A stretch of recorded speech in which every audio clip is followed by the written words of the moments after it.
Hello everyone, এই ঠান্ডায় সবাই কেমন আছো? আমি তো ঠান্ডায় বেশ জড়সড়। আচ্ছা, আজকের এই ভিডিওটা আমাদের জন্য, আমার জন্য খুব স্পেশাল, খুব ভালো একটা ভিডিও, স্পেশাল ভিডিও। তো আমি তোমাদের সাথে শেয়ার করছি। হ্যাঁ, তো কথায় বলে যে বাড়ি ও গাড়ি কোনোটাই আনপ্ল্যান্ড ওয়েতে হঠাৎ করে নাকি হয় না, কিন্তু আমাদের ক্ষেত্রে কিন্তু একদম উল্টো।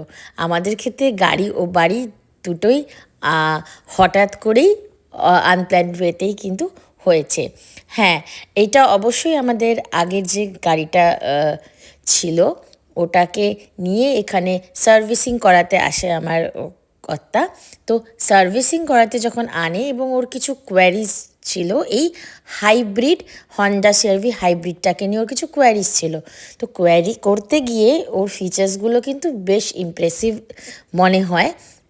তো হঠাৎ করে দুম করে এক্সচেঞ্জে আমরা গাড়িটাকে কিনে ফেলি, পুরনো গাড়িটাকে দিয়ে এইটাকে নিয়ে ফেলি।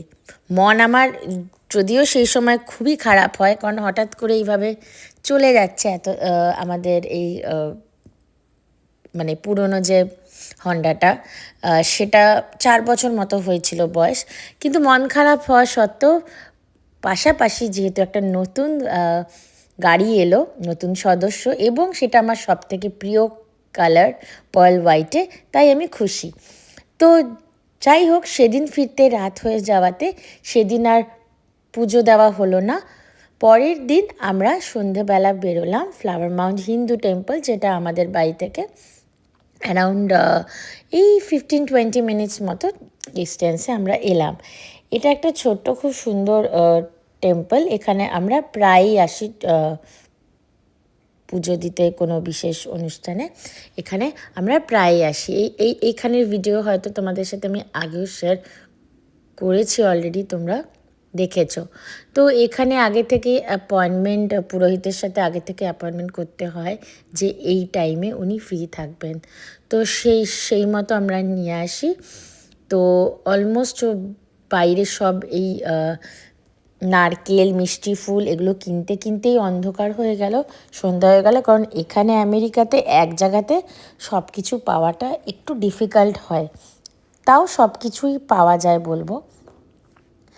তো এদিক ওদিক সব নিয়ে আমরা এই পুজোটা ভালোভাবে এখানে সারছি, পুরোহিতেতে সব রকম নিয়মকানুন মেনে। কারণ এটা একটা খুব মানে খুব বড়, খুব ইম্পর্টেন্ট ব্যাপার। মানে যেরকম বাড়ি কেনাটা খুব ইম্পর্টেন্ট, সেরকম তোমরা জানো যেখানে গাড়ি কেনাটাও খুবই ইম্পর্টেন্ট। যদিও আমেরিকাতে প্রত্যেকেরই নিজেদের প্রাইভেট কার থাকে, তাই এখানে এটা খুব একটা সবাই যে পুজো করে উঠতে পারে বা এই ব্যাপার সেরকম নয়। কারণ এখানে তোমরা মানে এখানে কিন্তু পাবলিক ট্রান্সপোর্ট একদমই নেই বললেই চলে আর কি। সবাই প্রাইভেট কারই অ্যাভেল করে, আছে কিন্তু খুবই মানে কম, সেটাতে খুব কম লোকজন যাতায়াত করে। তো আমরা এই আজকের এই আনন্দের দিনটাকে থাই দিয়ে এনজয় করলাম।